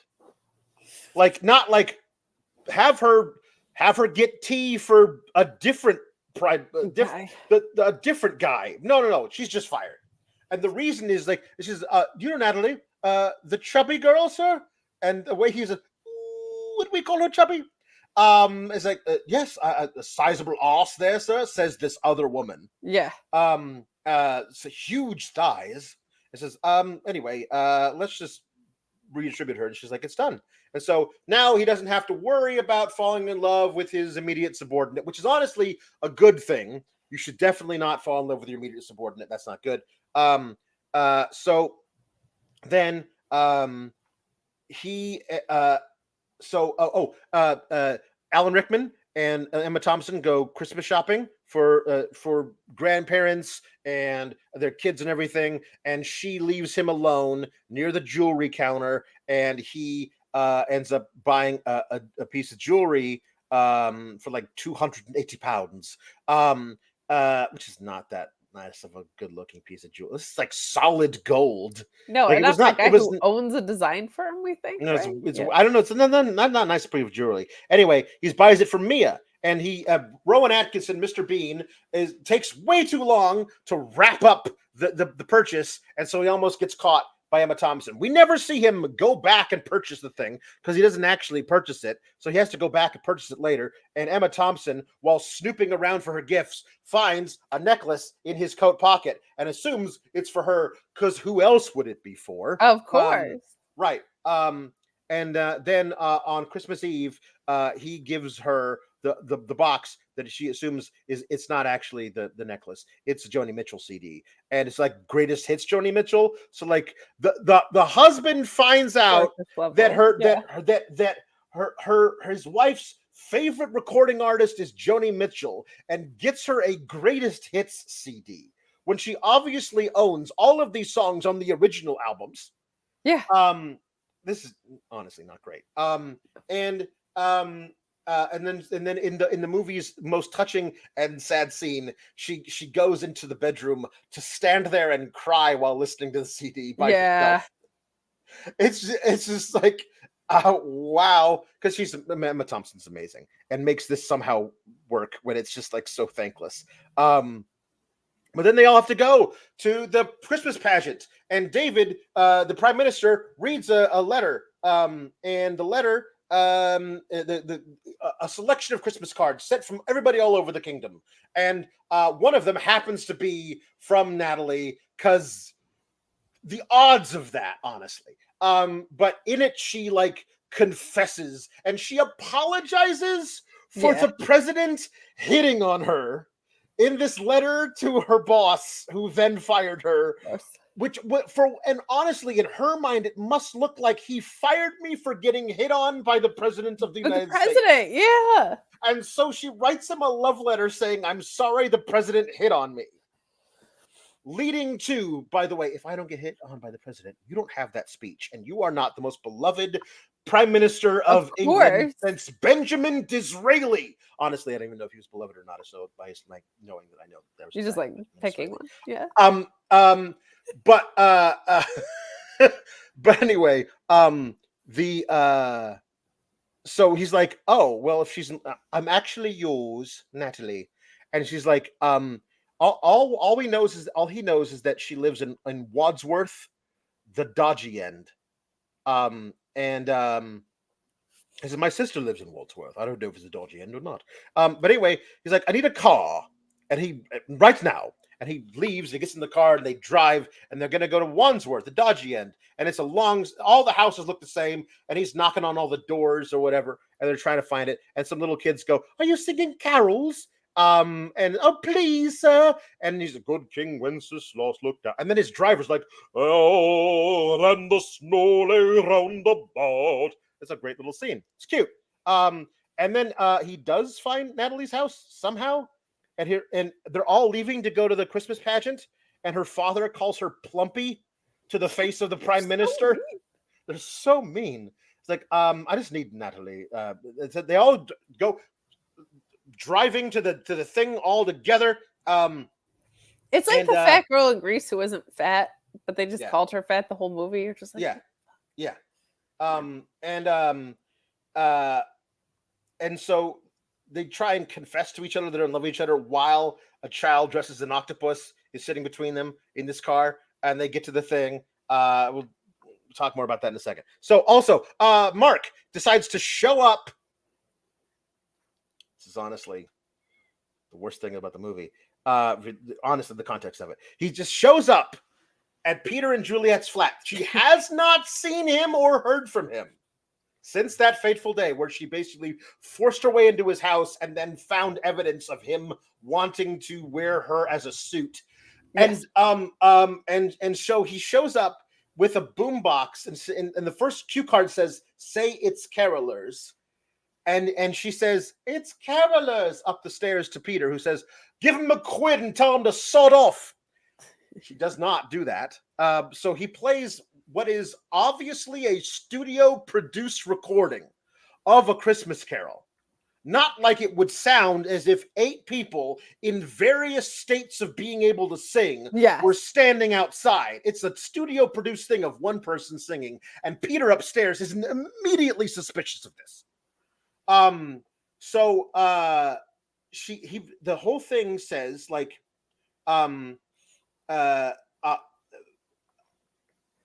to me, you are perfect is the thing that everyone remembers, but he also says like, let me say without hope or agenda on Christmas, and at Christmas you tell the truth. My wasted soul will love you until you look like this. Not until I look like this, until you look like this. And it's like a mummy. Because when you get old, I won't love you anymore. Right. It's basically what he says. And she laughs at this. And then and like his legs thing says, to me you are perfect, and I will love you forever. Not, I'm really sorry about this. I hope we can be friends. I'm going to take some time away from you and Peter. Yeah. And in about 4 months, I'm going to give you guys a call and see what we can do. That's not what he writes on the cue cards. On the cue cards, he writes, "You are perfect and I will love you forever." And then he leaves. And she runs after him to give him a kiss on the lips. To seal for him, a man who is obsessed with her, that they are only going to be friends now. Yeah. She kisses him on the mouth. This is a guy who is completely obsessed with her. Any guy who feels that way about her would take that as a sign. All I gotta do is keep doing these ridiculous things, and eventually she's going to leave my soon-to-be former best friend and be married to me, this 17-year-old child. But this always felt weird to me. You know what I mean? Yeah, no, this is not, because it's not romantic. Like there's nothing romantic about it except for that the gesture it is viewed by the general populace as being one of the most romantic things that's ever happened in a movie. But they forget that it wasn't about that. It was about him saying goodbye and then my thought is, I had forgotten, like, this later is what in the happens film, when you book moments and not matches, Alex. in the epilogue, they're all friends again. Yeah. He just needed that one kiss and he got over it. Like, I don't, it's, because the context for this is like, hey, I filmed your mouth at your wedding. It's like very, very uncomfortable. He needs serious therapy and not like a smooch. So I want to make sure everything else that I know here. Okay, I'll do that one last. So, Billy Mack does have the number 1 song. He has promised that if he gets to number 1, he will play the song "Stark Naked" at midnight on Christmas Eve. And so he does, but only after like realizing that instead of like going to Elton John's house and there were an inordinate number of beautiful girls hanging around with their mouths open. But instead, I decided to come over and spend the holidays with you because, sick, ridiculous state of the world as it is, you turned out to be the fucking love of my life. And then it's like 1 hour at Elton John's, you're gay as a maypole. Like, can't there be platonic love between 2 old friends? Yeah. Without insinuating there's got to be gay. Yeah. Movie. Come on. Come on. That was honestly completely different. But one of my favorite things about the way the show House ended was just, God, some of that series is just brilliant. But it was like it was two male friends riding off into the sunset together, and you never see that. But we certainly did not see that here. Um, so, the so there's so then anyway they like at the end of the story he says, now since he's like, hey, it's been an honor, and this is all right. Well, let's get pissed and watch porn. Is what this movie assumes two men in their 50s will do when hanging out on Christmas Eve. Oh yeah. Okay. So everything else now, I believe, happens with the exception of Colin and the Americans, who I'll talk about after this. Happens at the Christmas pageant where David and Natalie show up. David runs into his sister there. It's like, I always tell your secretary about these things, and I never expect you're actually going to show up. It's so great that you're here. It's like, yes, but I should probably hang back. I don't want to upstage everything, so I'm going to hang back and watch from a different area. And Natalie says, you can come backstage with me, right? Daniel is there with his son, who is now the drummer, who's learned how to drum really well, honestly, for an 11-year-old in 6 days. In 6 days, yeah. And he's the drummer in this particular part of the pageant. He drums for All I Want for Christmas Is You by Mariah Carey, sung by Joanna, who is the third Black character in this movie, progressive. And she sings beautifully, and he's in love with her.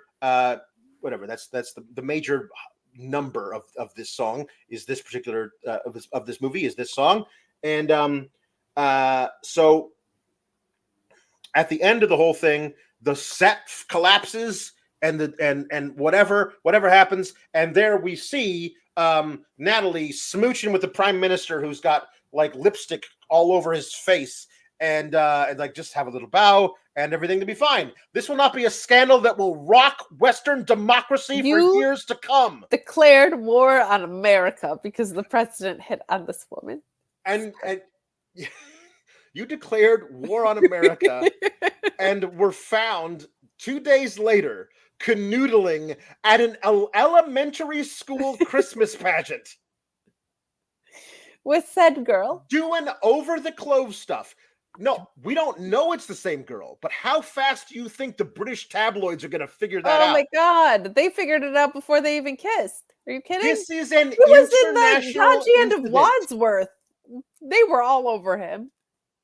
Thousands of men and women will die on a battlefield somewhere because of this moment. This is not good. I'm telling you. So then, after this whole thing happens, Daniel talks to his son. He's like, she's leaving for America. Her flight, she has to leave from the Christmas pageant to get on a plane to fly to America right now. It's like, that's a great idea. Let's follow her to the airport. I'm like, okay, just give me 1 second. It never explains why the kid has to go and do something, but it's why Daniel has to wait there to get bumped into by Claudia Schiffer. Not actual Claudia Schiffer, because she says her name is Carol. If it was actual Claudia Schiffer, that might be something. It's not. It's just a woman who looks exactly like her because she's being played by Claudia Schiffer. But now we know that eventually he is going to have sex in every room of the house, including his son's bedroom. Correct. With this woman named Carol who looks like Claudia Schiffer. His wife is not yet cold in the ground. This movie. Still charming, but does not matter. It doesn't mean it have its faults. So they're going to speed through traffic to get to the airport. That's post 9/11 to get this kid to find his girl. Anyway, also after the pageant, Emma Thompson confronts Alan Rickman. It's like, let's say you were me, and you found a necklace that your husband bought for somebody else who wasn't you, and would you wait around to find out if it was just a necklace, or if it was sex and a necklace, or even worse, if it was a necklace and love? And he's like, and he goes, "Oh, I am so in the wrong." Like, what a wonderful, like, bloody British way to go. I'm fucked. I will hire a divorce lawyer. You're right. I'm so sorry. Take But me like, to the bank. I am so in the wrong. And it's never really resolved. No, which No, never resolved. I hate and liked at the same time, because a lot of Like if you're in Because a marriage for a long time, you try and make things like that work out, but they can't work out and whatever. he Like there's so I that was the one where I'm like, of all the one of the things that would be unresolved, like this feels like it should be left that way almost. he never sleeps with her, never kisses her, never does anything but slow dance with her at a party. Yeah. It's like he was thinking about it. Sure, he bought her an expensive gift. Honestly, if he had bought an identical piece of jewelry for his wife and just given them He would both, have gotten one to the no. secretary, one that he would have been in the clear. But Mhm. but that's not what. But honestly, um, he is definitely in the wrong. But nothing has happened, and maybe with a little bit of couples therapy, they can get through this. But they're British, so that does not exist. Right. So, stiff upper lip and all that. And so that and Jamie Yes. goes to meet his family for Christmas, and then leaves immediately. He brings armloads of gifts and then leaves with them. He doesn't even leave them there. And then we get all the kids going, I hate Uncle Jamie. I hate Uncle Jamie. And then he drives to the airport and flies to Marseille and gets in a cab and goes to her house. I guess he has the address of his cleaning lady. The prime minister doesn't have the address of his tea lady, but Jamie the novelist has the address of his cleaning lady and goes there and opens the door, and a man opens the door, and he says in broken Portuguese, I would like to marry your daughter. And he says, oh yeah, come out. And it's a different daughter, but she's fat and definitely is not couldn't possibly be the daughter that he's here for. And it's like, I don't know who this is. Like, who cares? He's willing to marry you because you're fat. Where else would you get a man? Huh? So she's working as a waitress in some Portuguese restaurant in Marseille. We'll all walk there together. And so they're walking, and the fat daughter says to people sitting in an outdoor cafe, "Father is going to sell Aurelia to this Englishman. Come on." And they all walk together, and she says, "You better not say yes, father." And then the father says to his own daughter, "Shut up, Miss Dunkin' Donuts." Movie just has too much of this, I would say. They So much finally of it, get and so much of it's so unforced, to your point. Like, just right.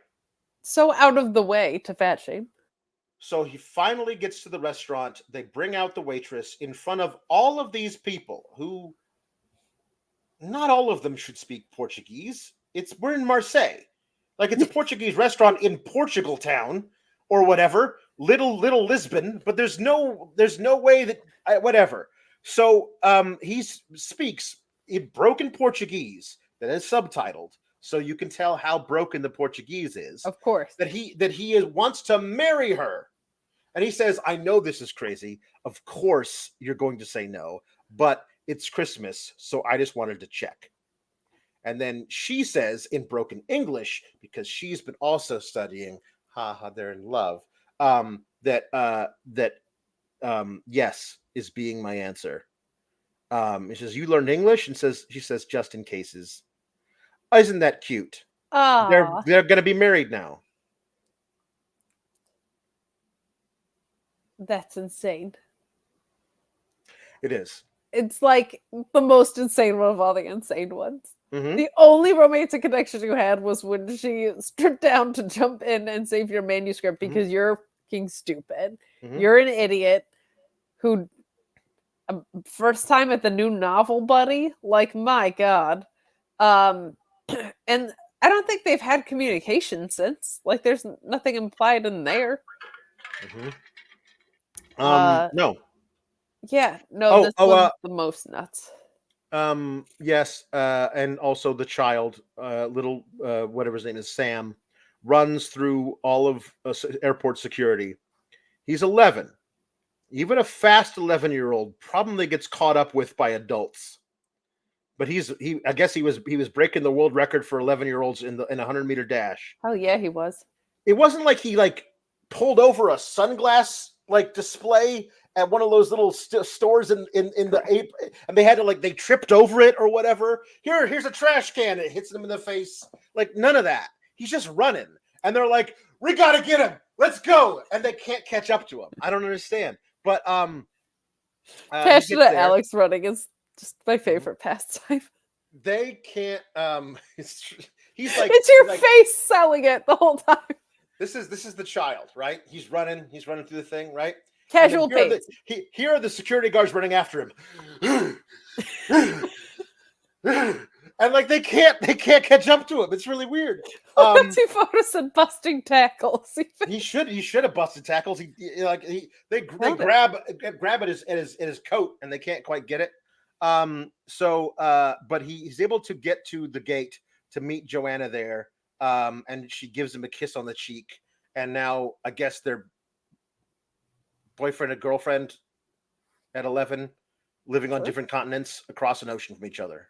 Well, he is not in therapy that he was going to desperately need because Claudia Schiffer is going to have sex in his room with his dad and his mom of the same name with the little kid crush. Right. Just died 5 minutes ago. Yes. I guess this is the love is all you need foreshadowing thing.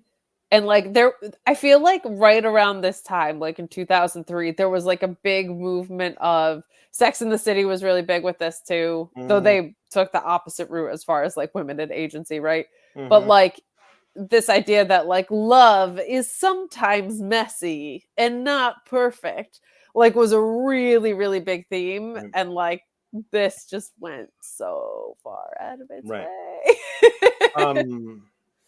So this is out of order, but I'm going to talk about it now because it does not belong in this movie whatsoever. Colin Frissell rents out his flat to pay for a ticket to Wisconsin. Oh my God, yes. I forgot all about this. Yeah. And he flies to the Milwaukee airport. As somebody who flew into Milwaukee airport many times, doesn't look like that. It's fine. It doesn't have to be perfect, but it doesn't look like that at all. They present the Milwaukee airport as the airport that they flew into in the Walmart movie, as though it is 2 gates, right? It is not. It's a very big, bustling international airport, and he gets out of the plane because he's going to go meet American girls, and he gets into a cab, and the cabbie has a New York accent. In Wisconsin. This is why I think this movie that he's in is a very odd thing to do for this movie. But honestly, in its own movie, where everything's a parody of it, it honestly kind of makes sense. The idea that if this is a movie taking place entirely within Colin Frissell's head, which honestly it should be. At the end of the movie, we should find out that he made all this up. Or got a concussion because he slept on a patch of ice and this is what he thought it was. But it was all a dream. But he gets in the cab. He's like, "Hey, where to, buddy?" It's a bar. What kind of bar? Any good old American bar. And so they take him to a bar and he walks in, and this does look like bars in Wisconsin. And he sits down, asks for a Budweiser. And the girl at the bar immediately is wants to have sex with him, and so does her friend who's at the jukebox. And then wait until whatever Carol Ann gets here. She loves British guys even more than we do, and then she comes in. It's Alicia Cuthbert, and she comes in as January Jones from Mad Men. And Alicia Cuthbert from 24, and the first girl is some supermodel. And so they all get to talking and drinking whatever, and he's just saying words in his accent, and they think it's the cutest thing ever, which proves him right according to this thing. And then she says, I better go find a hotel. She says, "Oh no, you should come and stay with us." He says, "Really? Well, we're not the richest of girls, so we only have one bed. We all have to sleep in it, and no blankets, and we don't have enough to be able to pay to heat our house. So we all got to huddle real close. And so it's a parody of this. It is his fantasy of what going to America would be like times a million, right? So that is where it works, except for it isn't in the wrong movie. Like, you know what I mean?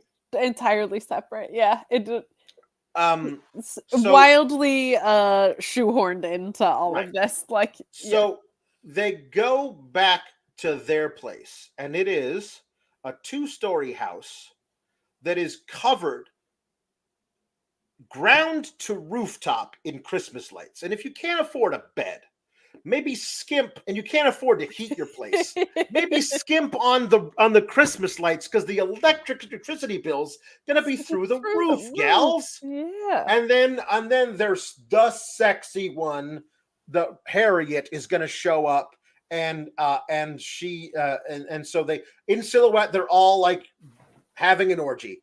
And then Harriet walks up and she's wearing a cowboy hat.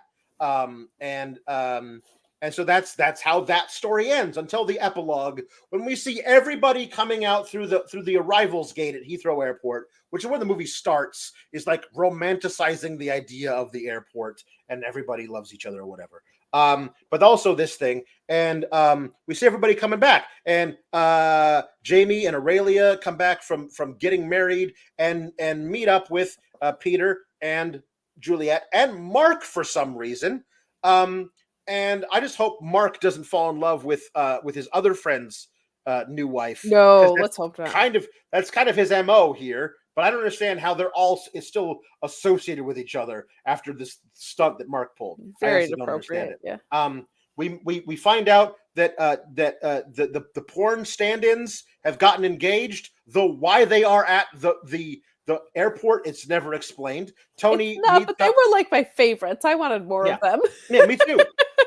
Tony, the third assistant director on the porn film, is there to meet Colin. Colin comes back and he brings Harriet, who is Shannon Elizabeth from the American Pie movies, and she plants a big old kiss on Tony. And then she brought her sister, who is Denise Richards, who shows up and also decides to make out with Tony. And so now Tony, I guess, it's a wonderful little foursome they're going to have, because American girls sex. So Alan Rickman shows up, and Emma Thompson, they're still married, but Emma Thompson is still very cold to him.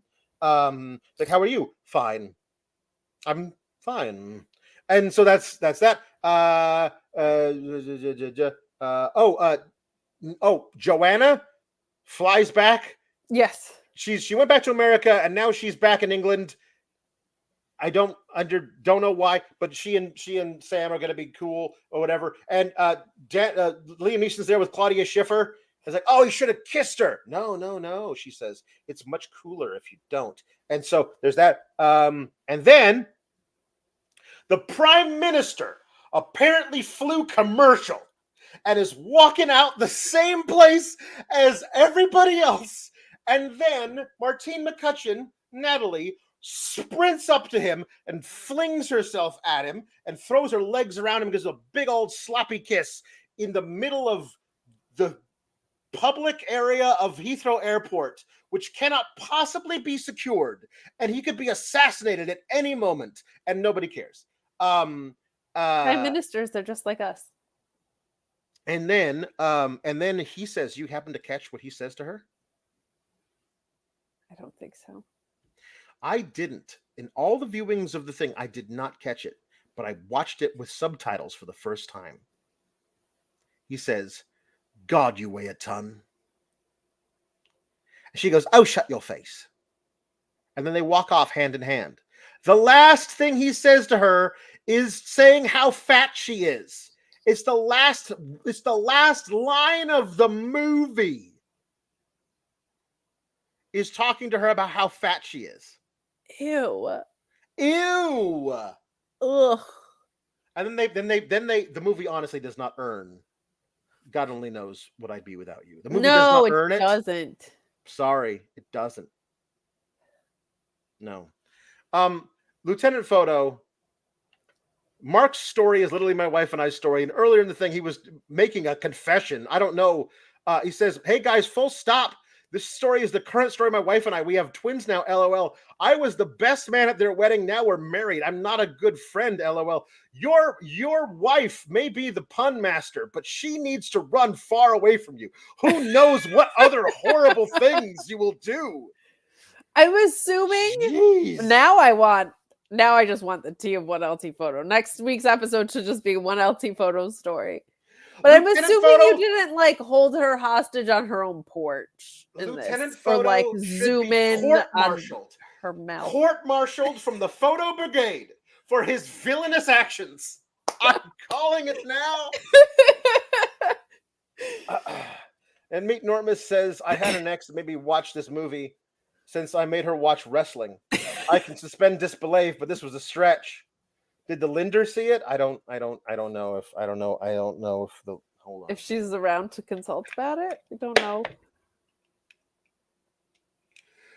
Listen, I mean, I understand that he may have started an international incident, but I would not kick Hugh Grant out of bed for eating crackers. That is much I will tell you. Or he can call me fat all he wants with that accent of his. My goodness."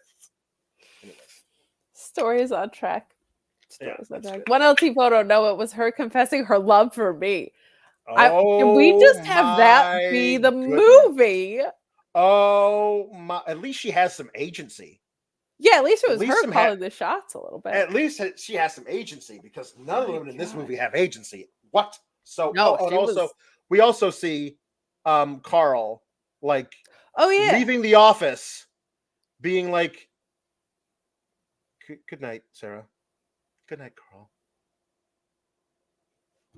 Go on a date, losers." What? Just like what? Just, it's obvious you two want, like, why don't, man? Oh, see, that's good. See, well, now this is different. Well, my old did best he friend treated her 1LT photo? No, now I is need this the all in your mind? Is it all in your mind? Is that it? Did he really? No, just kidding. No, see, like, this is what it does open the door to, is that love is complicated and messy sometimes. Mm-hmm. But like, that doesn't mean that it should always just be men with power dynamics over women making decisions. Probably not. This is 1LT photo. Sounds like she made choices for her. Mm-hmm. This wasn't you showing up with a fake choir on the porch after having zoomed in on her mouth during her wedding video like a I forgot the other part of this thing. It says, "With any luck, by this time next year, I'll be dating one of these girls. And it's just models he clipped out of a magazine." Ew, Carl. Like, God, you weigh a ton of energy. Okay, now I've completely 180'd. I'm glad that you're out of it. Mm-hmm. All right. Because that'll only get you to being prime minister. Yeah. If you please don't offer to have her ex killed. No. Even if you don't have the power, and especially if you do, because and even if you're adorable about it, there's a deleted scene where somebody opens the newspaper and sees that this man wound up like dead with a syringe hole in his neck, and nobody knows why. No, that's the Lifetime continuation. One thing I did watch while watching this was, I was like, oh, so the holiday took almost, like, they plucked some stuff from this and just, you want to talk about like stealing a template. She was a writer. Like, they didn't even try to well, here's you don't want to know why there are so many writers in movies. Is because the people who write the scripts are writers, and they only write what they know. Fair. But like, even the way like the home exchange thing was them intersecting the plots, right? Like, I was just like, oh, because I had seen The Holiday, and like, oh my God, I was like, I'll have to send this to you. I'll have to send this to you. Somebody did a full flow chart on how everybody connects with each other. That rules. Wow. Okay. I am going to say that if you've never watched the film and somebody tells you you have to, you can tell them, no, I don't. That's fair. If you want to see it, because a lot of people who are like belligerent about You've movie. got to see this movie. Right. You And have to see this movie. oh my god, you never seen Love haven't Actually? seen You have to this see Love Actually.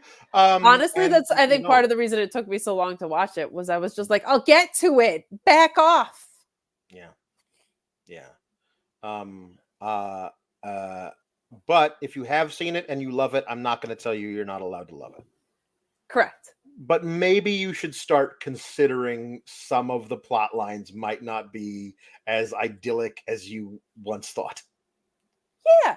Or just like I went in there armed with the knowledge, but like you can have the complexity of I am charmed by how adorable a lot of this movie is, but that is Mhm. it is problematic. I think as long as you can acknowledge one side of it, you're still allowed to love and enjoy it. Yep. But like keep front of mind those things. Yeah. I will say, man, a couple of bad castings and this whole thing goes south. Like there's a lot of things that are Yeah. contingent upon the embarrassment of riches that this cast is, which it is. Yes. I mean, down to Laura Linney, Laura Linney, Emma Thompson, Hugh Grant, Alan Rickman, like embarrassment of riches with this cast. Yeah. Which is kind of, I always appreciate that because I think that it's an incredible testament of the actors that can do something like that. Yeah.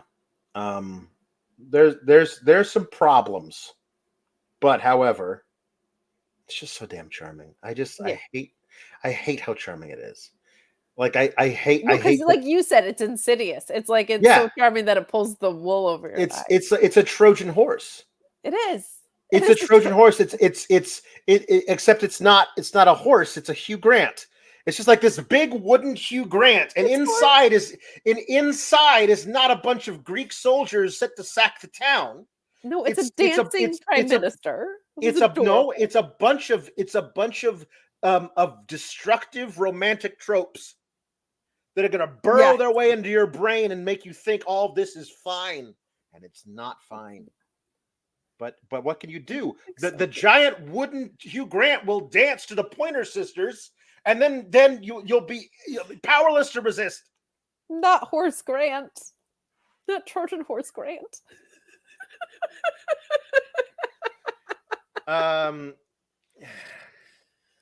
Keep the flick in. Honestly, I'm keeping it, but do an edit with all of the fat jokes removed. Yeah, keep it in forever. But honestly, let's do a remake where everyone's bisexual to make it even more confusing.